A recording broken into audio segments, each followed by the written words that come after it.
Alors, on ne va pas parler de la région centre spécifiquement parce que je pense que tout le monde en a un peu marre d'entendre parler de la région centre sur les CPTS.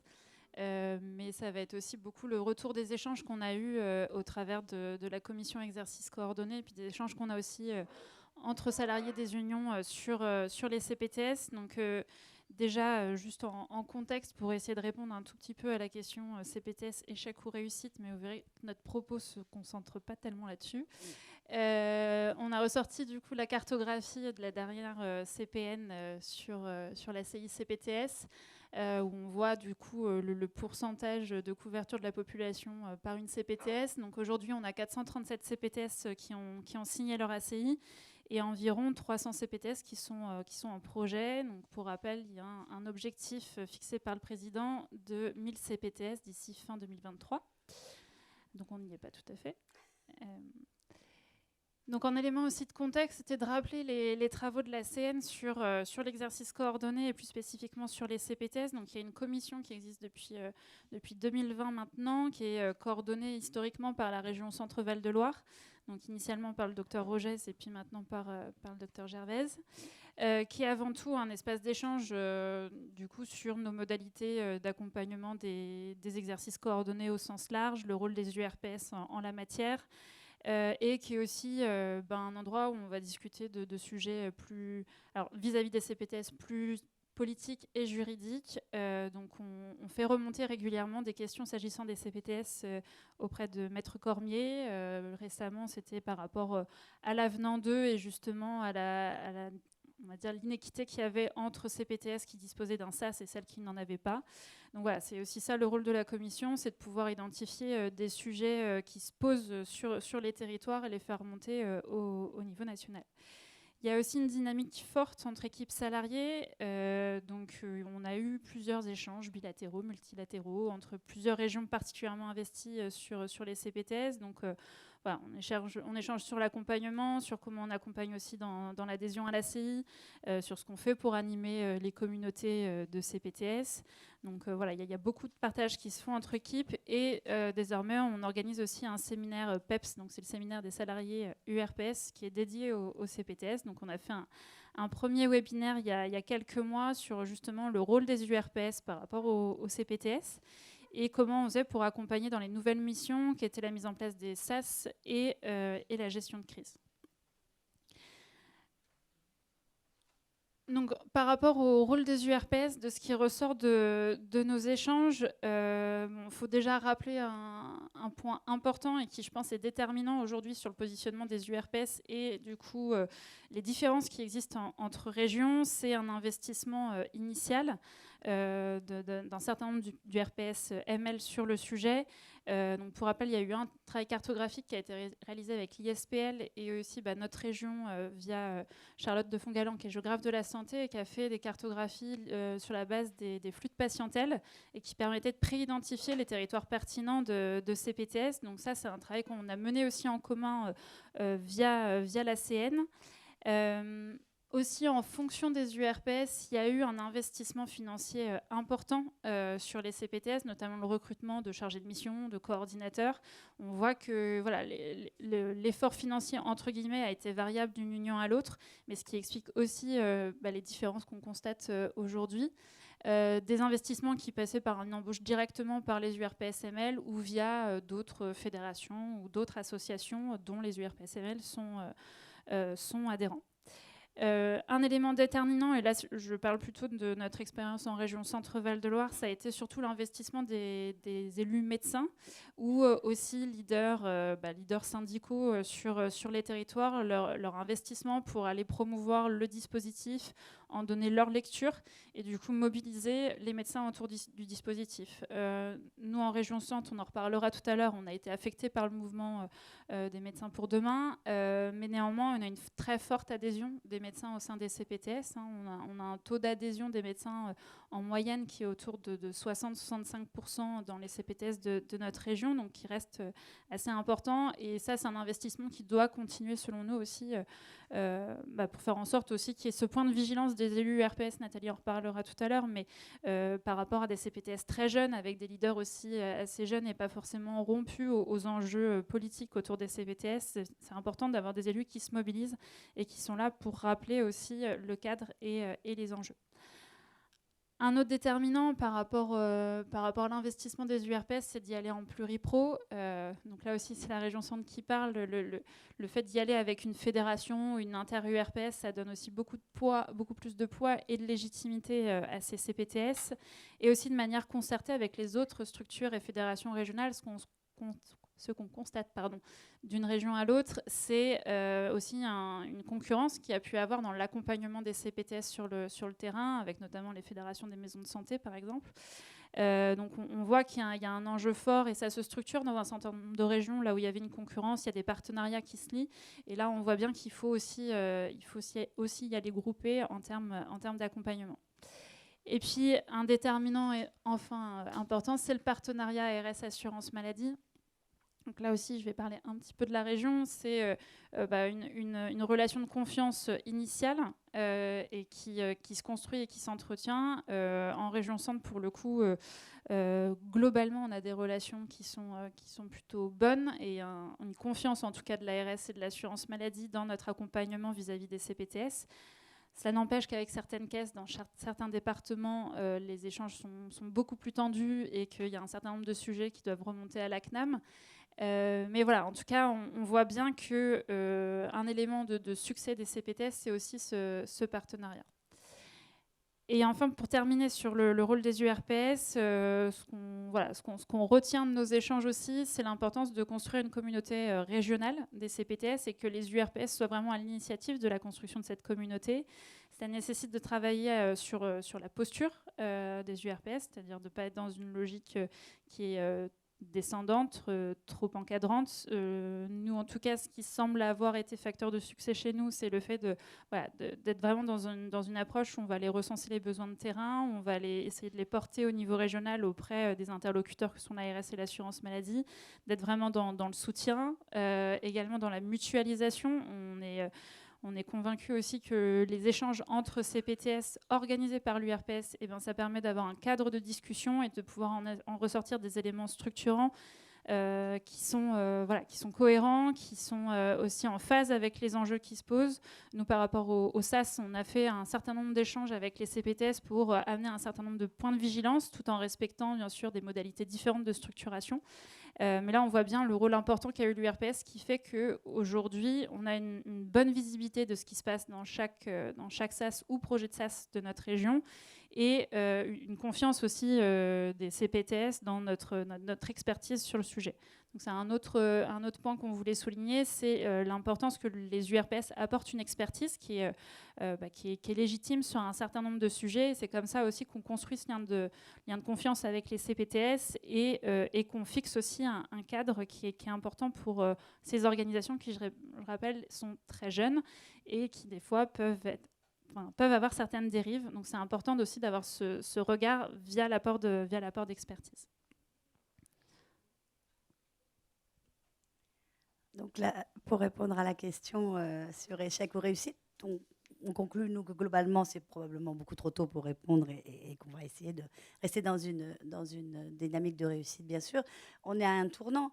Il y a l'actualité récente qui a mis le focus sur les CPTS. Et bien sûr, on tient à garder le principe de la libre adhésion. Les nouvelles missions qui sont arrivées sur le SAS, la gestion de crise, qui ont encore élargi le périmètre et qui peuvent questionner sur ce qu'était à l'origine la CPTS avec ces missions qui lui sont confiées par les tutelles.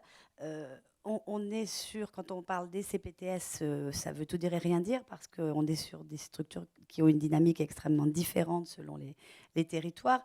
On a des zones qui sont totalement atones, où il ne se passe rien. On a des zones qui sont en difficulté. On demande d'organiser l'accès à un médecin traitant. Quand il n'y a pas de médecin, on ne peut pas répondre à la mission. Et ça fragilise les gens, ça les met vraiment dans une situation très difficile au sein de leur CPTS. Le mouvement des médecins de désadhésion, qu'est-ce qu'il en est? C'est un désamour? Est-ce que réellement c'est une désadhésion? Est-ce que c'est un désinvestissement? Je crois que c'est l'avenir qui va nous dire ça. et on va tout faire pour que ça ne se produise pas comme ça. Une question, une problématique assez forte, c'est la professionnalisation, l'institutionnalisation des CPTS, avec du coup la crainte d'une perte de l'indépendance vis-à-vis des tutelles et des financeurs. Et je pense qu'on est dans le monde libéral et on a tous envie de garder notre indépendance. Et puis, justement, le terrain, lui, il n'attend pas forcément cette évolution un peu étatique des choses. Et on risque d'être en situation de rupture avec ses besoins et ses attentes. On a également des mouvements d'évolution vers une politisation des CPTS, des inter-CPTS, et il est important de bien respecter la part des choses entre les URPS et ces inter-CPTS, avec une espèce comment dire, les choses de lutte politique qui ne doit pas s'installer entre ce type de structure. Chacun doit rester à sa place.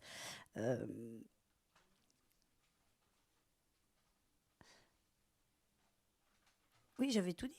Tu me regardes. Oui, pardon. Est-ce que les CPTS sont une opportunité pour les URPS? Oui, parce que ça permet d'accompagner des transformations sur les territoires à différents niveaux. Ça va faciliter des embauches. On était en train de parler des groupements d'employeurs. Ça donne des moyens supplémentaires. On va former des coordinateurs, on va former des équipes salariées, des administrateurs, des leaders de CPTS. Je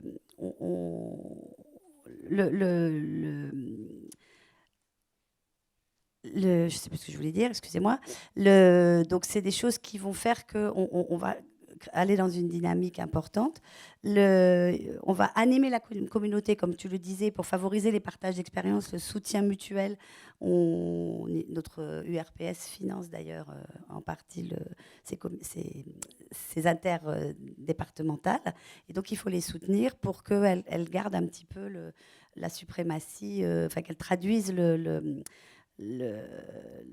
message de l'URPS. L'URPS doit rester un petit peu le gardien du temple de ce modèle des CPTS. On a l'expertise légitime au sein des URPS et donc c'est cet accompagnement qui est important sur le juridique, sur la compta, avec les analyses de données qui sont à notre disposition. Il faut garder vraiment la position de l'URPS à sa juste place. Sur la stratégie régionale, vraiment, elle doit rester sur cette vision, mais également rester mobilisée sur le travail des CPTS de manière à maintenir ce qu'est au départ la philosophie et la construction des CPTS. Elle va avoir un rôle de médiation important, notamment vis-à-vis des tutelles, d'animation du collectif. Hein, ça, c'est très important également qu'il y ait cette espèce de maturité que représente aussi l'URPS par rapport à ces structures qui sont souvent jeunes. Et puis, elle peut faciliter sur les nouvelles missions, ce qui s'est passé, par exemple, sur la gestion de crise au niveau de notre URPS. Tu veux rajouter quelque chose? Puis je cite parce qu'on oui. On est dans la région qui a accompagné les CPTS là-dessus aussi, l'URPS ML PACA qui a fait un gros travail sur la mission gestion de crise, justement. Très bien. Donc, si on fait la synthèse, que représentent les CPTS? Un échelon territorial pertinent, ça a fait sa preuve, c'est opérationnel. Des projets, des organisations qui ont également fait leurs preuves. On pense aux vaccinations, on pense à tout ce qui est passé. Les praticiens de santé, professionnels de santé identifient de plus en plus les CPTS. Ils y adhèrent, tu l'as dit Mylène, fortement en ce qui concerne les médecins dans notre région, parce que 60%, ce n'est pas négligeable, et ils savent de quoi on parle. Par contre, le cadre réglementaire, juridique reste encore flou. C'est très disparate en termes de maturité. Les modalités de mise en œuvre sont différentes. Les structurations inter-CPTS restent à consolider et à je dirais, réorienter dans la bonne direction. On est sur des choses qui sont jeunes, sur effectivement des gens dont l'expérience nécessite d'être soutenue. On sait que le contexte politique menace les CPTS potentiellement et il faut y veiller. veiller également à maintenir les principes fondateurs, les principes de l'exercice coordonné dans le monde libéral. La démographie ne nous aide pas, mais voilà, il faut faire de ces CPTS un moyen d'ancrer les actions régionales et de maintenir le rôle des URPS sur cette organisation des soins au niveau régional et de faire par ce biais connaître et reconnaître les URPS. Il faut en faire un moyen de mobiliser le monde libéral, ce qui actuellement n'est vraiment pas facile, et répondre aux besoins des territoires, là encore, de manière, enfin je pense qu'on en a parlé toute la journée, d'une manière efficiente. Et donc, moi, je pense que c'est une réussite. On va y arriver, mais voilà, il faut que le contexte nous y aide. Nous vous remercions de votre attention.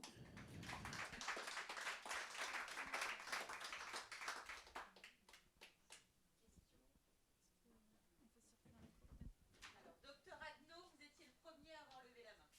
Où il est? Il est là. Adnaud, il est là, il est là. Oui, merci de cette présentation. Le titre de votre présentation, c'était Échec ou réussite. Il y a quelques petits points d'attention par rapport aux évolutions des CPTS. Le premier point, c'est donc des structures jeunes dans lesquelles il faut évidemment que les médecins soient présents, parce que faire la chaise vide dans une CPTS, vous avez compris que les CPTS sont partout, dans tous les textes, dans tous les projets d'établissement, dans tous les projets des élus locaux, il y a des guides pour les élus locaux, etc. pour les CPTS. Si les médecins ne sont pas dedans, eh bien les CPTS seront ce qu'on en fera, c'est-à-dire des choses sans médecin. Donc déjà, les CPTS, il faut que les médecins soient dedans, et j'allais dire pas adhérents, mais soient dans la gouvernance des CPTS. Ça, c'est le point important. Ce qui amène à ma réflexion. Les CPTS, elles ont 3-4 ans d'existence, et on voit qu'il commence à y avoir un turnover des gouvernances. Avec, au début, alors, votre phrase, mais je l'ai compris, sur la politisation en tant que CPTS qui devient un outil éventuellement politique, mais non pas politique en elle-même, mais qui deviendrait un interlocuteur à la place des URPS, ça je l'ai compris comme ça. Mais on assiste aussi, au sein des gouvernances des CPTS, à une moindre politisation, j'allais dire. Parce qu'au début, et vous l'avez vécu si vous êtes dans les CPTS, moi je suis président du CPTS, quand on y allait, les premiers bureaux, c'était tous les syndicats de toutes les professions. Je ne sais pas si vous avez vécu ça. Moi, j'ai vécu un enfer avec les syndicats de kinés en particulier. Ça a été des foires d'empoigne à n'en plus finir. Et puis, tout ça s'est tassé. Et puis maintenant, les relais sont donnés à des équipes qui sont nettement moins politisées et nettement moins médicales. Donc ça, il faut garder quand même en tête cette chose-là. Il faut garder la main par rapport à ça. Voilà. Et voire à pas d'équipe du tout. Voilà. Voilà. Après, j'ai 2 autres choses. J'ai oublié, ça reviendra. On est complètement d'accord avec cette vision des choses sur effectivement, et dans la notion de jeunesse, c'est cette espèce d'acculturation politique au sens noble du terme qui effectivement a tendance à se perdre un petit peu et qu'il faut maintenir, effectivement, probablement par la place des médecins. Oui. Alors, François Agostini, ERPS de Corse, et en même temps président de la Fédération pour le soin coordonné et l'innovation en santé. Donc, j'ai une double casquette. Et donc, je suis en partie de ceux qui promeuvent à la fois l'association entre les URPS et les fédérations de MSP. Et bon, chaque région a sa raison, que parfois la raison ignore, mais pour la Corse, en tout cas, on a choisi cette coopération qui nous paraissait indispensable, du fait aussi de la démographie médicale qui est ce qu'elle est. Donc, les CPTS, comme vous le savez, mais je le rappelle quand même, hein, dans le fameux comment dirais-je, changement de radical, de paradigme et de virage ambulatoire, était un des maillons de ce virage ambulatoire. N'oublions pas les ESP, les équipes de soins primaires, les MSP et les CPTS, qui s'adressent donc à un territoire, alors que les MSP ou les ESP s'adressent à une patientèle.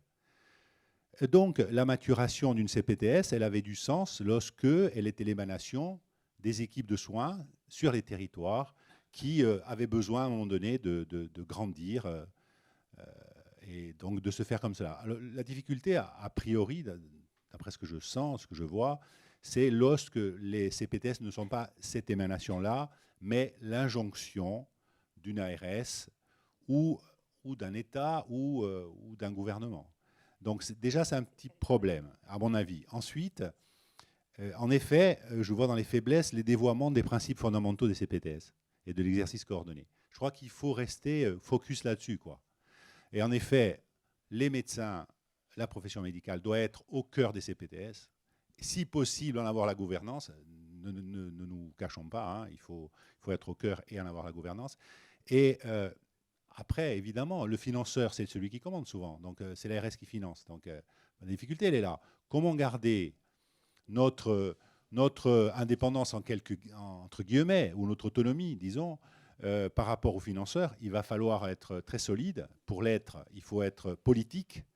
Donc, les syndicats, c'est extrêmement important. Il faut absolument porter le fer, hein, et ne pas se laisser emporter dans les injonctions et les demandes parfois qui sont complètement farfelues des ARS, hein, disons les choses. Hein.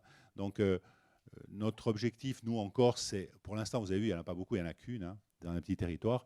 On veut en créer d'autres, bien évidemment, mais à notre force, à notre allure, et surtout selon le besoin et les demandes des professionnels de santé, et non pas le contraire. Voilà. Je réponds juste une minute. Ça fait écho à la remarque précédente. Effectivement, c'est là où on voit tout l'intérêt d'une acculturation aussi politique des gouvernances de CPTS, parce que nous, on le voit aussi dans notre région, on a un turnover au niveau des gouvernances, et donc du coup, des professionnels de santé qui n'étaient pas forcément là ou aussi investis au début de la CPTS sur ce que ça représentait, les négociations ACI. Et là, aujourd'hui, on a des dialogues de gestion ACI, on a des CPTS qui acceptent tout et n'importe quoi. Et donc, c'est là où le rôle de l'URPS est très important en termes d'accompagnement pour accompagner ces nouvelles équipes-là à percevoir les enjeux qu'il y a quand on accepte n'importe quel type d'indicateur quantifié sur justement l'accès à un médecin traitant. Enfin, c'est là où il y a un réel enjeu que les URPS se positionnent à ce niveau-là. Alors, je vais aller dans ce sens. Hein. En Nouvelle-Aquitaine, en fait, il n'y avait pas de CPTS. Hein. Et je veux dire, la première AG qu'on a fait à la nouvelle mandature, la moitié était contre les CPTS. Et pourtant, parce qu'on a eu, entre guillemets, une injonction de l'ARS qui était avec des pressions, puisque c'était la seule région où ils n'avaient pas un quota de CPTS, on a monté, et ça, Didier va en parler tout de suite après moi, une structuration régionale. Donc, parce que l'idée, c'est de les faire émerger, les faire vivre et les faire survivre derrière. Et que les médecins soient adhérents sur les territoires à cette structuration. Et il faut amener, moi j'appelle ça les moutons noirs, c'est-à-dire ceux qui sont opposés à rentrer dans cette logique. Et il faut qu'on garde la main mise sur cette gouvernance. Et ça ne veut pas dire qu'on est contre les fédérations, mais la fédération, elle est intégrée, elle va s'intégrer à notre structuration, et on a 2 étages, et là ça va permettre de faire la transition avec Didier, un étage départemental et un étage régional pour garder une cohésion et une logique politique, et sur 12 départements, il faut de la cohésion. Oui, je crois que c'est important, ce qui a été souligné, c'est le rôle politique, hein, effectivement, des URPS certes, mais si on est dans un écosystème qui est très compliqué, hein, parce qu'on parle des URPS, mais je vois, nous, on a créé, sur d'autres modèles, d'autres régions, hein, on a créé Agoralib sur des financements ARS, où l'ARS nous a injoncté, comme dirait l'autre, de développer uniquement les CPTS, c'est-à-dire qu'ils voulaient que la cartographie, mais ils ne voulaient surtout pas qu'on aille plus loin. Mais on a décidé d'aller plus loin, puisqu'on est une association, on a quand même un conseil d'administration, etc. Donc, on a décidé aussi d'être dans un rôle de défense, hein, effectivement, en particulier dans la négociation des ACI, etc. Donc, d'aller plus loin. Ça a été la 2e étape. Donc, ça a commencé à faire tordre le nez à l'ARS, qui nous reprochait d'être les syndicalistes des CPTS avec des financements de l'ARS. Donc, tu vois un peu le contexte psychologique dans lequel on était.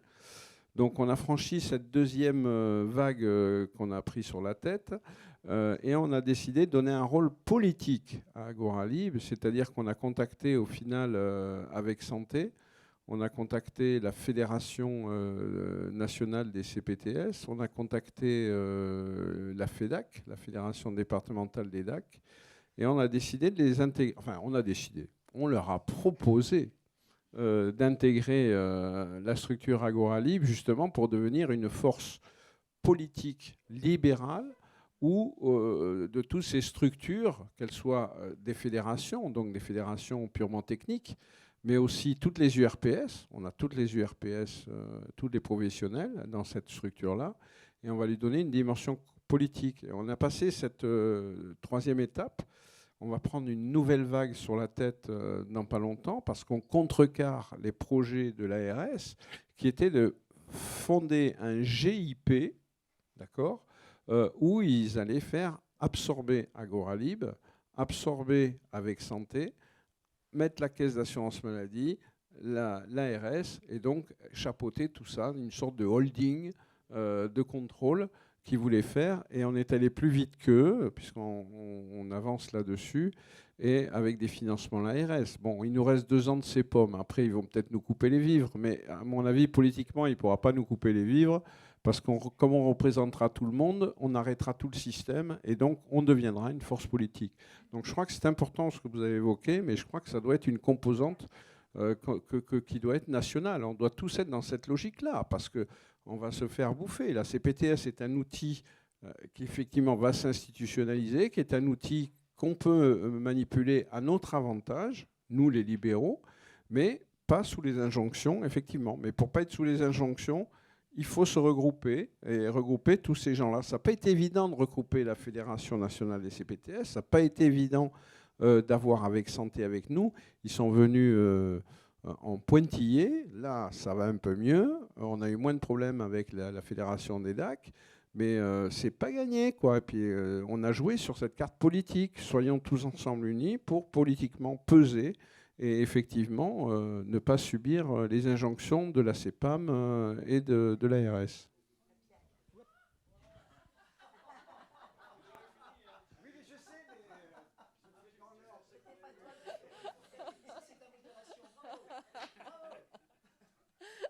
Merci pour le micro.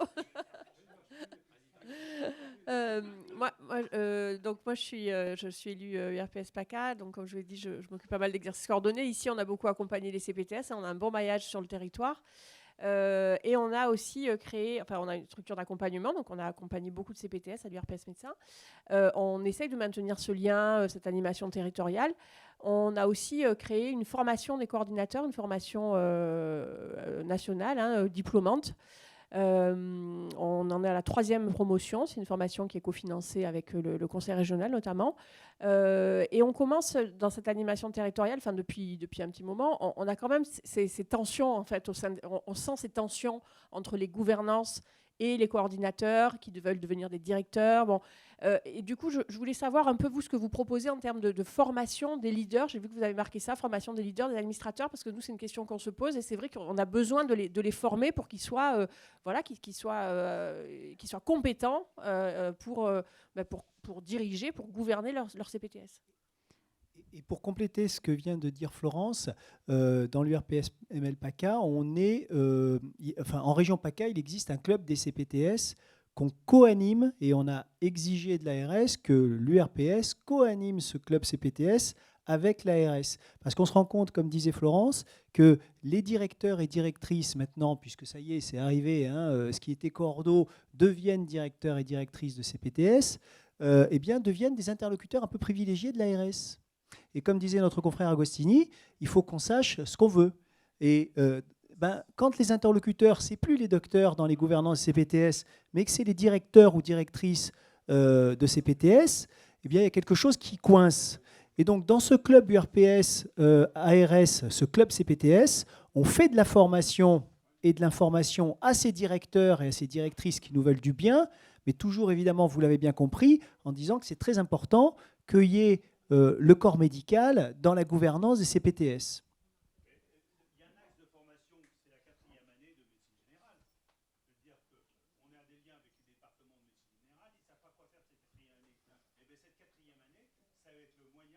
de former les jeunes internes à l'animation de projet, l'animation des équipes, Ouais. la coordination, Mais tu sais, la gestion, le management. mais tu sais où le DUMG, mais tu, Avoir des jeunes qui vont sortir avec ce bagage déjà initial qui va permettre d'accompagner la construction des CPTS. tu sais où ils les envoient, les internes de médecine en région PACA? Putain, ils les envoient en stage à l'ARS. Et oui, il y a plusieurs internes de médecine générale qui vont à l'ARS en stage plusieurs fois. Mais attendez la réponse. C'est la cousine. Mylène. Non, non, non, non. Alors, du coup, effectivement, enfin, je réponds juste rapidement sur la formation des coordinateurs, directeurs, etc. Donc, il y a effectivement la formation que vous proposez, puis il y a aussi, on est plusieurs régions à déployer la formation Pacte EHESP. Mais bon, je pense que les objectifs sont les mêmes, même si les modalités sont bien différentes et le niveau de diplôme aussi différent. Du coup, en région centre, donc on a mis en place, on va lancer là une formation pour les leaders de CPTS, donc qui démarre au mois d'octobre. Donc c'est tout un programme de formation à la carte. Dedans, il y a 6 modules différents qui forment sur 6 aspects différents. Donc, il y a l'écosystème CPTS, donc c'est comprendre ce que c'est une CPTS, ses missions, quel est son rôle, notamment la question du positionnement politique, quels sont ses financeurs, partenaires, comment elle doit se positionner. Donc, il y a cette formation-là. Il y a une formation sur la trésorerie, comptabilité, comment est-ce qu'on rémunère les professionnels, etc., les différences entre rémunération, indemnisation, etc. Il y a un module sur employeur. Donc, justement, on aborde cette question de l'embauche, comment est-ce qu'on structure son équipe salariée, les fiches de poste, la question du management, etc. Il y a la gestion de projet qu'on aborde également. On aborde la dynamique collective aussi. Donc, comment j'arrive à animer un territoire, mobiliser les professionnels. Donc, tout ça, c'est des formations qui sont à destination des professionnels de santé, administrateurs ou référents d'un groupe de travail dans une CPTS. Et les formations, donc, comme je vous disais, ils sont à la carte. C'est des formations qu'on fait soit dans les CPTS, donc par exemple la formation sur l'écosystème, les enjeux politiques, on les fait pour chaque conseil d'administration de CPTS. Et on a des formations qui se font au niveau régional, donc par exemple sur tout ce qui est trésorerie, moi, employeur, etc. Ça, on le fait, c'est mutualisé au niveau régional, donc on convoque tous les trésoriers et trésorières adjoints. On pourra vous faire passer la plaquette. Donc c'est une expérimentation, on a un financement de 20 000 € de l'ARS pour lancer ça. Et on est en lien avec le HESP qui réfléchit aussi visiblement à relancer la question de la formation des leaders. Voilà. Sachant que dans la formation des coordinateurs, sur 4 modules sur 6, sur une des 2 journées de séminaire, les coordinateurs étaient accompagnés de leurs leaders dans les 2 formations précédentes qu'on a menées. Et juste pour dire qu'on a la même inquiétude que vous sur les postes de directeur. On essaie de conseiller les CPTS au mieux, leur expliquer quelles sont les incidences de cet intitulé de poste. Alors souvent, ils choisissent cet intitulé de poste parce qu'il y a une équipe salariée et que du coup, il faut bien marquer la relation hiérarchique. Mais c'est sûr que ça pose question. Il y a pas mal de CPTS qui refusent, donc malgré la pression des coordinateurs à devenir directeur. Je trouve que CPTS, c'est un sujet vraiment difficile quand même. L'émergence d'une CPTS, ça demande quand même pas mal d'énergie, de temps. C'est vachement difficile, je trouve, finalement, de construire une CPTS. Et puis, après, le film n'est pas fini parce que la pérennité de ces structures-là, vous l'avez dit d'une façon ou d'une autre, ça reste fragile, notamment si on a le souci d'une gouvernance pas médicale exclusive, c'est pas le mot, mais en effet, que des médecins soient bien là au poste de commande quand même. Et donc, je me dis, quand je vois cette forme de désengagement finalement des médecins libéraux aujourd'hui, pas uniquement concernant les CPTS, mais plus globalement, plus généralement, et c'est presque structurel maintenant chez les médecins libéraux, je me dis, waouh, on a fabriqué un drôle de truc quand même peut-être, et je considère que CPTS, c'est vachement difficile, et ça va être vachement difficile. Ma question, c'est, dans votre région où historiquement vous étiez en pointe, sans aucun doute, avec Raphaël, tout ça, Est-ce que, à combien vous évaluez en pourcentage le nombre de CPTS qui fonctionnent, qui font du taf, qui donnent quelque chose, qui apportent un plus évident par rapport à des CPTS qui vivotent ou qui sont pas grand-chose du tout, qui ont été cochés par l'ARS parce que ça permet de faire remonter des totaux intéressants pour le DG de l'ARS au niveau du ministère. Comment vous évaluez tout ça? Et puis dernière question, j'ai pas bien compris comment vous fonctionnez avec santé et tout ça de façon à peu près osmotique. Là, c'est ça que j'ai compris. Parce que nous, en Normandie, on est en frontal grave avec eux, et c'est un des éléments du problème aussi, je trouve. Et puis dernière question, et j'arrête après, mais finalement, l'ARS vous file combien pour accompagner tout ça? Benoît me disait qu'en Nouvelle-Aquitaine, ils avaient acheté un camion, un coffre-fort ambulant, là, je ne sais plus comment ça s'appelle, ces camions-là qui font un camion qui relève les fonds dans les banques, là, tellement l'ARS lui avait filé de pognon en Nouvelle-Aquitaine. Et donc, c'était par millions de dollars, là, c'était un truc de dingue. Et donc, je voulais savoir un peu en région comment ça se passe, l'accompagnement des ARS pour les unions ou pour les fédérations, parce que là encore, j'ai l'impression que c'est très hétérogène suivant les régions. Et voilà, donc 4-5 questions, ça m'intéresse d'avoir vos réponses. Je vais essayer de me souvenir de toutes les questions. La relation avec santé.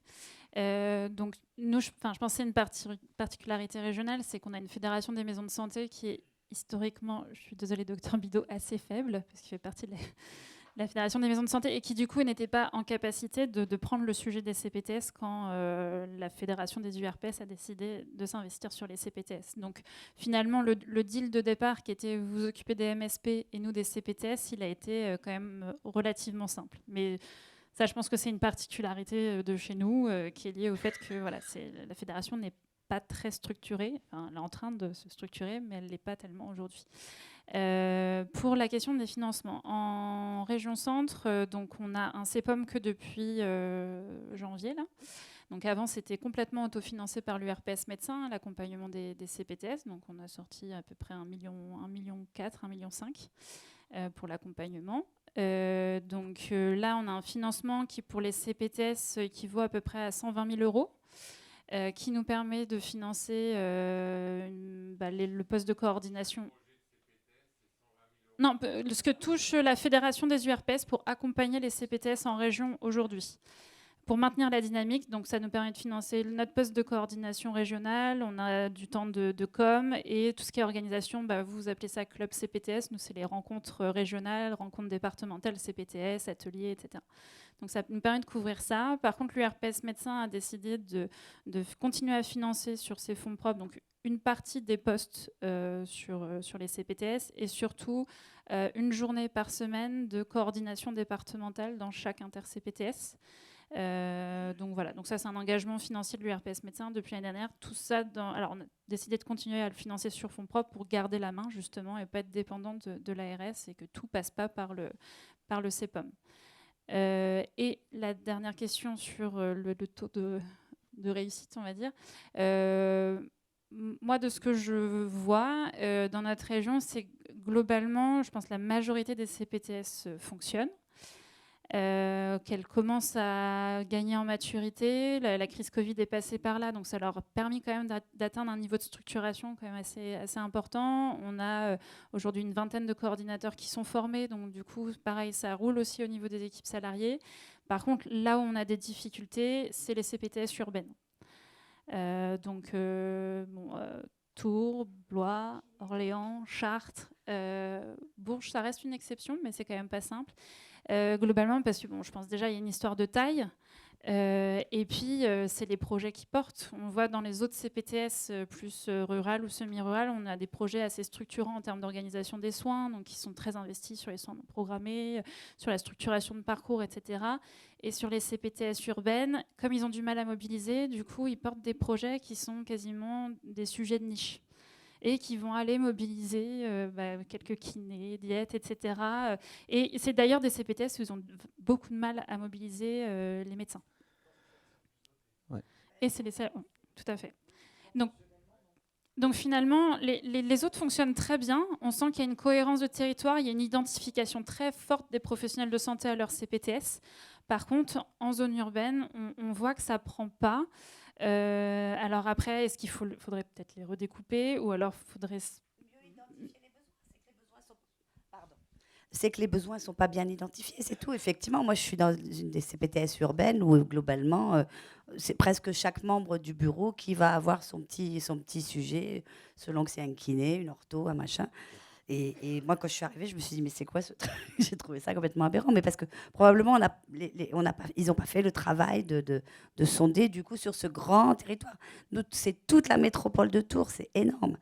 Et quels sont les besoins, du coup, sur ce territoire-là? Et je pense que ce boulot-là n'a pas été fait. Oui, donc Hubert Lehété de l'IAPS Bretagne. Je suis également président de Gécolib, en fait. Vous avez tout dit, hein, votre présentation, elle est vraiment très bien, avec la matrice SWOT et tout. Et puis les échanges qu'on a vus tout à l'heure complètent bien les choses. Nous, on a fondé cette association Gécolib après un copil inter-ERPS. On a un CEPOM depuis 1 an de 200 000 €. Et on accompagne donc de phase 0, animation territoriale, ensuite la lettre d'intention, phase 1, la mise à disposition du coordinateur, phase 2, et la phase 3, animation territoriale, avec le club CPTS et les G-Cordo. En 4 ans, ça fait, pour l'ensemble des exercices coordonnés, ça fait 23 ESP, 57 MSP et 32 CPTS. 32 CPTS. Qu'est-ce que j'ai remarqué comme grands écueils? Les grands écueils, les grands échecs potentiels, c'est finalement, ça tient dans l'acronyme CP. Communauté de pouvoir, communauté de pognon et communauté pseudo-médicale. Communauté de pouvoir. C'est le premier point. Le grand écueil, c'est d'avoir un leader qui n'a pas de leadership partagé parce qu'il n'a pas de formation.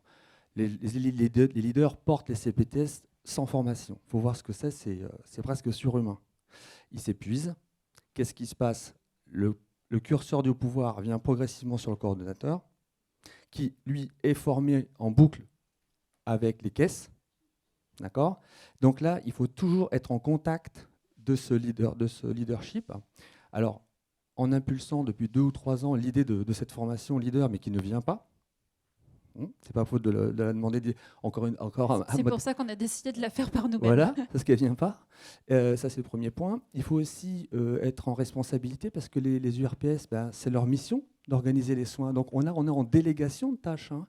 Donc, il faut rester au contact de ces coordinateurs. C'est pour ça que le G-Coordo, où on relie les coordinateurs aux unions, est très important. Et Gécolib aussi, c'est une gouvernance partagée avec les acteurs de terrain. Il faut aussi valoriser les acteurs de terrain dans la gouvernance. Deuxième point, grand écueil, c'est communauté de pognon.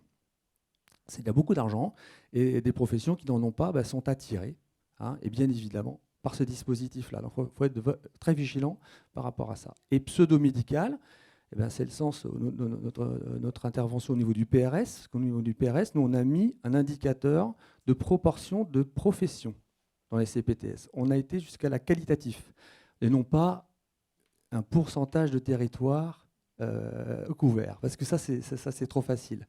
Et donc ça c'est très important, parce que sinon on pourrait se retrouver avec 3 réflexologues plantaires et puis 2 druides. Hein. Donc, et ça va pas. Ah, d'accord. Donc, okay. Donc voilà, c'est ça que les 2 druides. Hein. Donc communauté de pognon, pouvoir et pseudo-médical. Il faut absolument que les unions restent au contact par ces associations, comme Agoralib ou comme Gécolib, du dispositif. Voilà.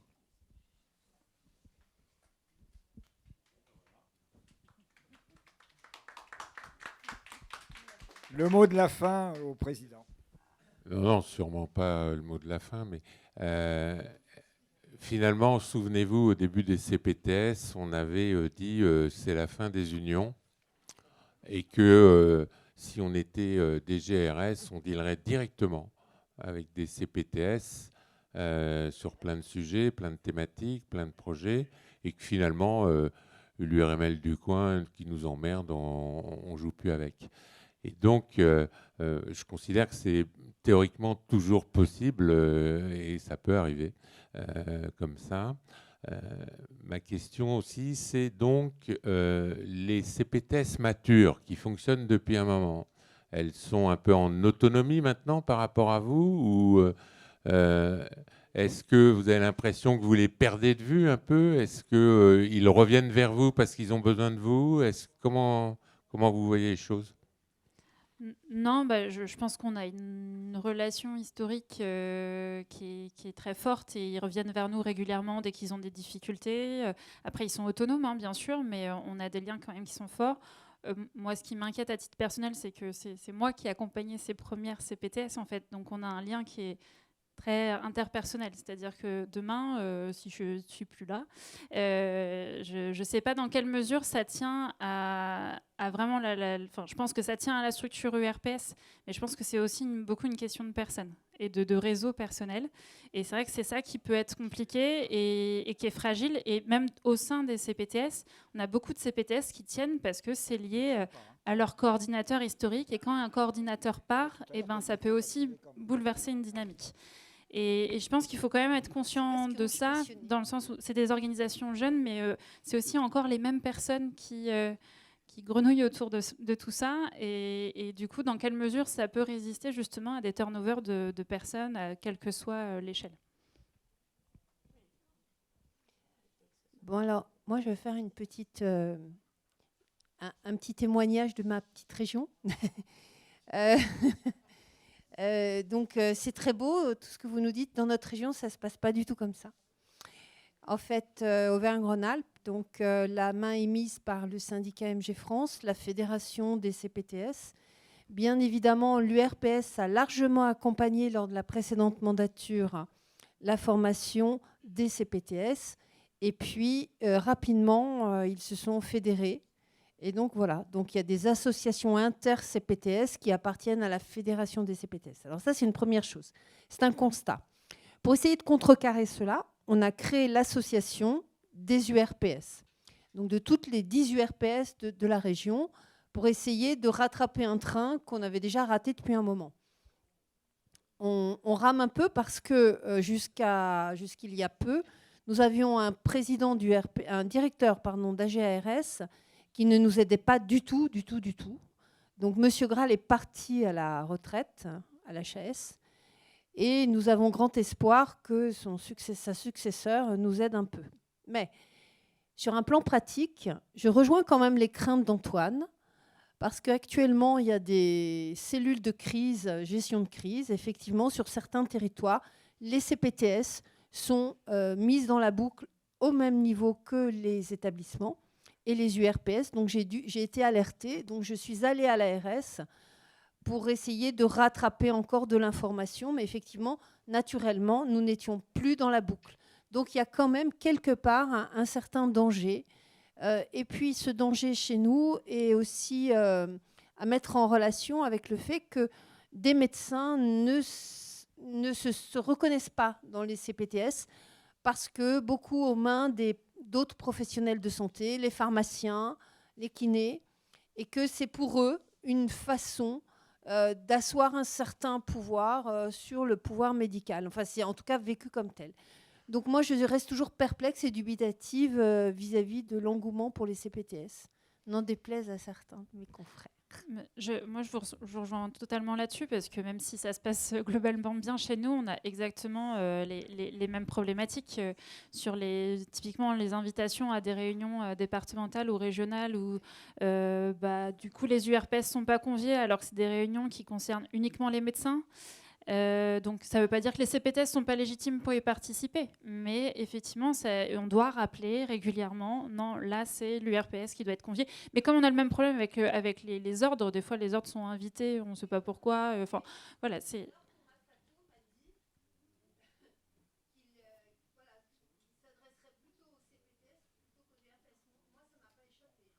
Oui, je pense que là-dessus, c'est pour ça qu'il faut être vraiment vigilant sur le fait que les CPTS ne sont pas des organisations représentatives. Et... Ah oui, il faut bloquer le système. Il faut rester investi dans les CPTS. Voilà. Exactement.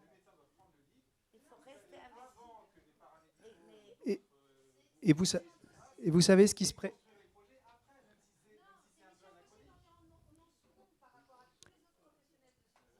Alors, il y a aussi, alors ce qu'a dit M. Fatoum tout à l'heure, c'était il a déjà intégré, lui, et ça, je pense que les URPS l'ont intégré, j'espère, c'est que donc les CPTS, la petite saillie contre MG France, c'est pas grave, je t'en veux pas. Mais l'échelon est territorialisé maintenant. Hein. C'est-à-dire que, rappelez-vous, les grandes lois de santé, avant, elles étaient nationales. Les syndicats faisaient chier au niveau national, étaient puissants. L'État a régionalisé toutes les lois de santé. Vous l'avez remarqué, dans tous les textes, on parle de l'échelon régional. Et maintenant, ils se sont rendus compte que les URPS sont un peu gênantes. Et donc, ils territorialisent encore plus. C'est pour nous diviser, ça c'est pour nous donner moins de pouvoir. Ils territorialisent maintenant en dessous de l'échelon régional. Et qui ils ont trouvé pour être leurs interlocuteurs? Les CPTS. Donc les unions, ne soyons pas naïfs, il faut qu'on soit dans les CPTS. Donc les URPS, par le biais de la formation, par le biais de l'accompagnement, etc., et par le biais des élus de l'URPS qui s'intégreront dans les gouvernances des CPTS, on gardera la main sur ce dialogue qu'il y aura avec un échelon territorial qui baisse. Et on aura ensuite, encore une fois, si la loi Valtou passe, excusez-moi, il y a les CTS aussi qui vont nous tomber dessus. Donc voilà, c'est une histoire de territoire. Et l'État a bien compris qu'en baissant à chaque fois l'échelon, eh ben, il affaiblit encore plus notre parole médicale.